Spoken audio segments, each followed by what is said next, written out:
Dad left Mom for his secretary, but when his new wife tried to control me, I decided to kick her out of my property. Hey there. Some stories begin with instant chaos, but mine didn't. It crept in quietly like a slow crack in glass, invisible at first until everything eventually shattered. I was 12 when my father left my mother. He told us he needed a change, had grown tired of the routine, and wanted something more fulfilling. Not long after, we found out the real reason. Her name was Andrea, his secretary, a woman 15 years younger who suddenly became a permanent fixture in our lives. He married her less than a year after the divorce. My mother took it hard. She had built her entire world around our family, and the split gutted her. I stayed with her while my younger brother, Ethan, split his time between both households. For years, I tried to remain neutral, to not resent my father for the way he walked away from us. But neutrality doesn't survive in a house filled with silence. Andrea, my new stepmother, was nothing like my mom. Where my mother was warm and expressive, Andrea was sharp-edged and calculating. She dressed with precision, spoke like every sentence was rehearsed, and treated Ethan and me like guests in a home she didn't really want us in. It started subtly. She'd correct my posture at dinner, criticize my clothes, and make suggestions about how I should carry myself. To anyone else, it would have sounded like advice. But beneath her smile was a constant hum of judgment, a need to mold me into someone else. Someone she approved of. My father didn't notice or didn't want to. He had his dream life now. A sleek house, a younger wife, and an image of success he curated carefully. Every time I visited, it felt like I had to earn the right to be there. Andrea set the rules, and those rules never favored me. By the time I turned 16, things had escalated. Andrea took over more and more decisions in our lives. She began insisting on being involved in my schoolwork, critiquing the friends I hung out with, and even suggesting I apply to the colleges she approved of. She acted like a parent, but only when it gave her power. Otherwise, I was an inconvenience. I kept my head down, trying to avoid confrontation. I poured my energy into school and part-time work, saving money and planning my escape. My mother supported me the best she could, but she was still recovering from the emotional wreckage of the divorce. I didn't want to burden her more. Ethan, meanwhile, had adjusted to the new dynamic better than I had.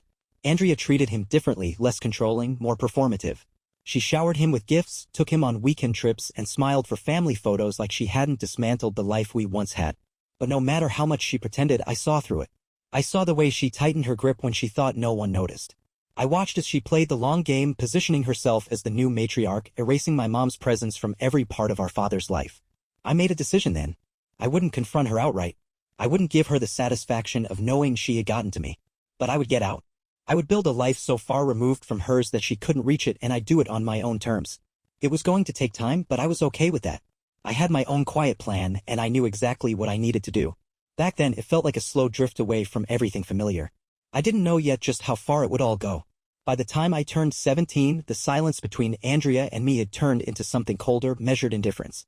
I wasn't the angry teenager slamming doors or shouting across the dinner table. That would have given her something to point at. Instead, I just existed quietly around her rules, like a guest overstaying their welcome. Andrea had started managing everything, even things that didn't concern her.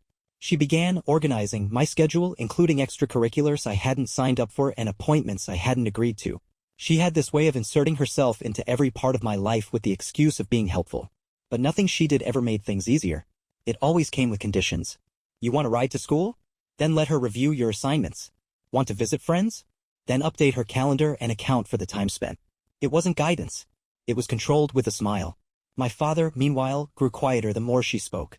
He had gone from being the man who used to wake us up with pancakes on Saturdays to someone who barely looked up from his phone when I walked into the room. It was like Andrea had slowly absorbed all the air in the house and he was just fine breathing less. I focused even harder on school.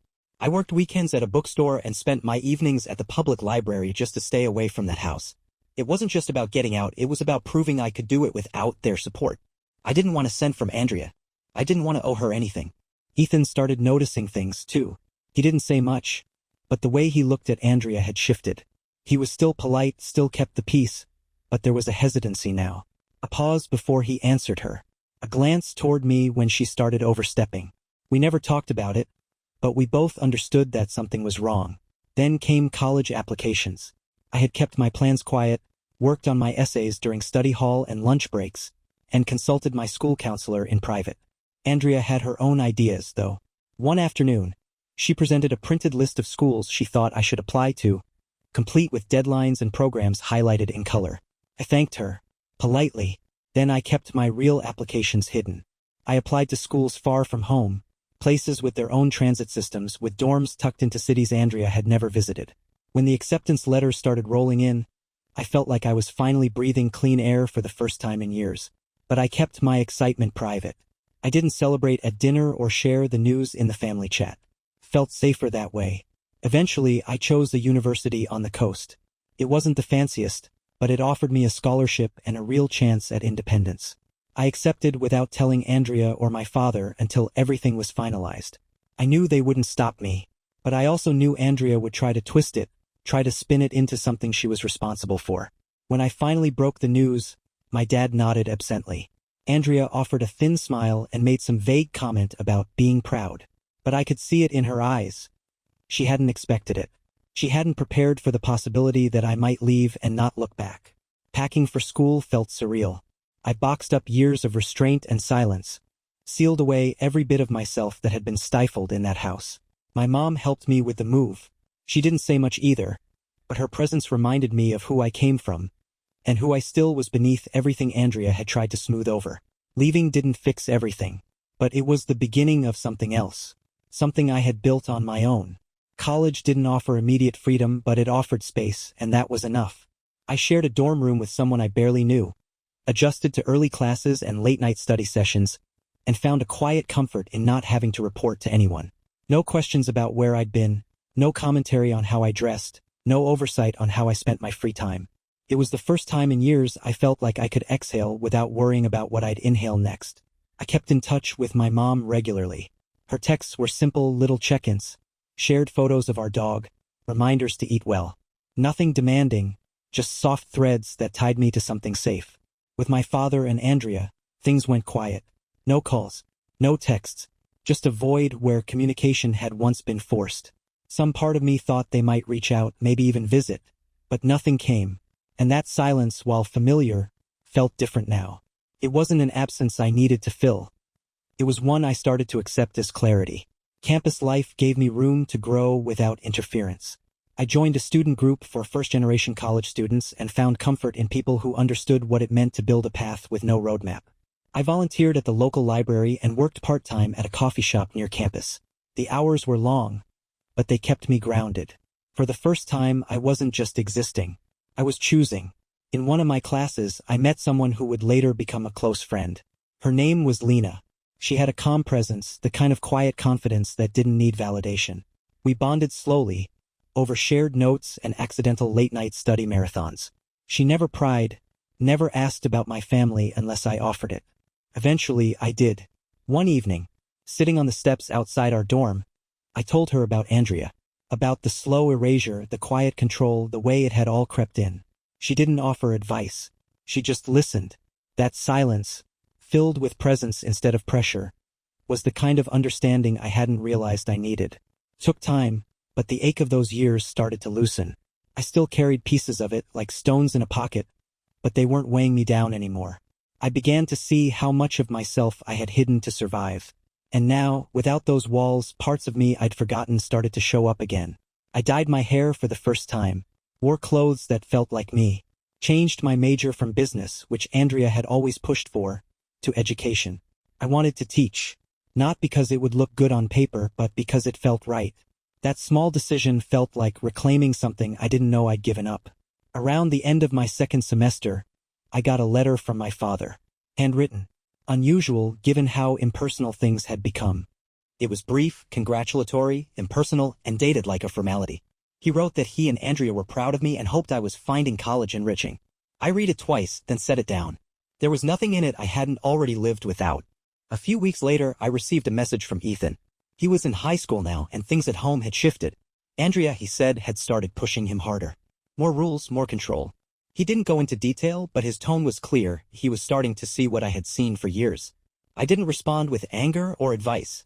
I just told him I was there. That if he needed anything at all, he could call. Because the truth was, even after everything, I didn't want revenge. I didn't need Andrea to fall apart. I didn't need a dramatic confrontation. I just wanted peace. And I was starting to find it one small, quiet decision at a time. By my second year, college no longer felt like an escape, it had become home. The campus streets, the crowded lecture halls, even the tiny coffee shop where I spent hours after class, felt like pieces of a life I had chosen for myself. The distance between Andrea and my father no longer felt like a gap to close, but more like a necessary buffer. I kept up my routine. Classes during the week, part-time shifts at the coffee shop, library hours stacked between lectures. On weekends I explored the city by myself, walking through unfamiliar neighborhoods and finding quiet corners where I could think. It wasn't glamorous, but it felt like mine. The structure gave me something I'd never had under Andrea's control, freedom without surveillance. Ethan and I started talking more often. Nothing deep at first, just casual check-ins. He asked how college was, told me bits about school and soccer practice. Gradually, though, his texts became more personal. He mentioned Andrea's sudden mood swings, how their dad rarely intervened, how it felt like he had to tiptoe just to avoid setting something off. I recognized it all too well. I never told him what to do. I just stayed available, a stable voice he could reach out to when the house felt too heavy. It felt strange, being the anchor when I'd once been the one drifting. But it also felt right. Midway through the semester, I got an unexpected email from my father. He said they'd be in town and wanted to take me out for dinner. It was brief, polite, and didn't include Andrea's name. I didn't respond immediately. My first instinct was to ignore it, but curiosity lingered. I agreed, eventually. Not because I missed them, but because I wanted to see them without the filter of their home or their structure. We met at a restaurant near campus, a neutral ground. He looked older than I remembered, tired, as if something in his life had started to unravel. His conversation was surface-level, awkward. He asked about my classes, made small talk about the city, and carefully avoided anything meaningful. At one point, he mentioned Ethan. Said he'd been distant lately, hard to read. I nodded but didn't offer much. I wasn't about to fill in the blanks. He hadn't earned that kind of honesty. As the meal ended, he said he was proud of me, that I had turned out well. I didn't know what to do with that. It felt less like praise and more like relief. After he left, I sat alone with the check, unsure if I felt closure or confirmation. Maybe both. That meeting didn't fix anything, but it reminded me of how far I'd come. I no longer needed his recognition. It no longer anchored me. Back on campus, things kept moving. I kept writing, both in journals and in class projects. It became a way to sort through the emotional clutter. The more I wrote, the more distance I created from the version of myself that had spent so long trying not to upset anyone. Ethan's messages continued. He talked about applying to colleges. Asked about dorm life, about freedom. I could sense the shift in him, the subtle hope that maybe soon he could breathe a little easier too.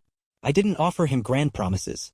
I just shared what I knew, that the first few weeks were hard, that being alone was sometimes a relief and sometimes a weight, but that it was worth it. Because living on your own terms, no matter how small those terms start out, always grows into something stronger. Andrea didn't disappear, of course. Her presence lingered through the stories Ethan shared, in the tone my father used, in the distant way family birthdays were acknowledged. But she no longer dictated the rhythm of my life. I kept shaping a life that fit better, not knowing yet where it would take me, but certain it wasn't anywhere she could follow. As junior year began, the pace of life shifted again. My classes became more specialized, focused on what I actually cared about, and my routine took on a quieter, more grounded shape. I wasn't drifting anymore. I had things to do, places to be, and people who respected my space without trying to control it. Lena and I had become closer. Our friendship wasn't the loud kind, but it was steady. She showed up without asking for explanations. We studied together, walked home in comfortable silence, and traded book recommendations and cheap meals. For the first time, I had someone who didn't ask me to be anyone else. That simple consistency became its own kind of healing. Meanwhile, Ethan's messages grew heavier. His tone had changed. He wasn't just venting anymore, he was trying to understand what he could do. Andrea's control had tightened. His social life was monitored, his grades scrutinized, and the smallest deviation from her expectations triggered cold silence or guilt-laced lectures. Our father, as always, stood at a distance, watching without stepping in. He asked if it had been the same for me. I told him it had been. That I'd just gotten used to shrinking myself so she'd have less to push against. That wasn't advice, I just wanted him to know he wasn't imagining things. We started calling each other more regularly. He'd tell me about school, about the exhaustion of walking on eggshells. I told him about the pressure of coursework, how I still got nervous before submitting papers, how I still woke up some mornings feeling like I had to apologize for something I didn't do. Andrea remained a shadow figure in both of our lives. She didn't confront me directly, but her presence crept in through occasional forwarded emails or carefully worded invitations to family events. I declined most of them. The few I accepted were always brief, polite, measured. Then, out of nowhere, I got a text from my dad. Andrea wanted Ethan to attend a summer leadership camp she'd picked out. It was expensive, far away, and completely unrelated to his interests. Ethan didn't want to go, but she insisted it would look good. The old script, just like the one she tried on me. Ethan asked me what to do. I didn't tell him to rebel. I just told him to find his own voice in it, to stand his ground where he could, even if it was just by asking questions. He pushed back gently, said he had other plans for summer, that he wanted to explore options closer to home. Andrea didn't take it well. According to him, the house turned icy. But he didn't cave. That mattered. It made me realize how much had changed. Not just for me, but for him. He wasn't slipping into the role she had tried to design for him. He was watching, learning, and now beginning to carve his own outline. I had hoped, but I hadn't expected it. The more we talked, the more it felt like the version of family I had once wanted was starting to take shape, just not in the way I thought. It wasn't about our parents. It was about the connection we were building as siblings, quietly, steadily, away from the scripts we'd been handed. Summer came and went. I stayed on campus, working part-time and preparing for my final year. I didn't hear from Andrea or my father. No birthdays acknowledged, no surprise visits. Just silence. And honestly, it didn't hurt anymore. It felt like a distance that had finally found its natural shape. Ethan and I made plans for the fall. He wanted to visit the campus, get a feel for the place. I offered him the spare couch in my apartment, already picturing him walking the same paths I once did. He was still figuring things out. So was I. But we were doing it without asking for permission. And that felt like a quiet kind of victory neither of us needed to explain to anyone else. Final year crept in with less fanfare than I expected. Everything felt quieter, more focused. My life had settled into something manageable, steady, and almost peaceful. Coursework was demanding, but it no longer felt overwhelming. I had found a rhythm: early mornings with coffee, long days of classes and studying, quiet evenings spent alone or with Lena. No one was pulling at the edges of my time anymore. Ethan kept me updated. Things at home hadn't improved.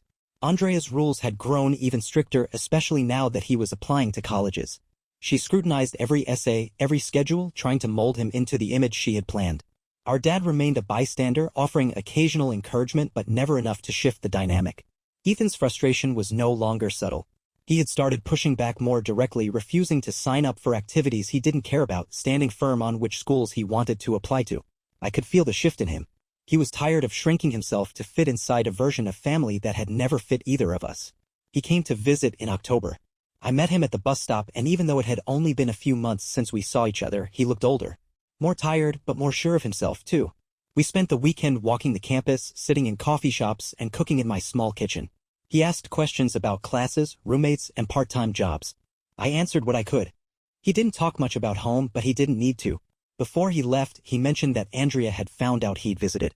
She hadn't said much, but the silence had returned. The old pattern. Still, he wasn't rattled. Just resigned. Like he was already preparing to leave it all behind. After he left, I couldn't stop thinking about how different things were now. Not perfect, not healed, but different. Andrea still existed in the background of both our lives, but she no longer had the same hold. The house she ran didn't feel like the center of everything anymore. It was just a place we had both passed through. At school, I started helping with an after-school program for teens, mostly tutoring and mentoring. It wasn't part of my degree, just something I had stumbled into. But I found myself drawn to it. Listening to them talk about home pressures, academic anxiety, and feeling out of place reminded me of myself. It made me think of Ethan. It made me feel useful in a way nothing else really had. Near the end of the semester, I got an email from Andrea. Short and polite. She asked if I'd be coming home for the holidays. I stared at it for a long time. The wording was careful, neutral. Like nothing had ever happened. Like she hadn't spent years dismantling my voice and shaping my choices. I didn't reply right away. I forwarded it to Ethan. He answered with a one-word text, "Don't." So I didn't. Instead, I spent winter break with Lena's family. They welcomed me like I had always been part of their circle: casual questions, warm meals, late nights watching old movies. It wasn't perfect, but it was light. And that was enough. When school resumed in January, I realized I had started thinking about the future without flinching. Not in vague terms, but in actual steps. A job. A place to live. The kind of life I wanted to keep building. Andrea still hovered in the background of my inbox and memory, but she wasn't central anymore.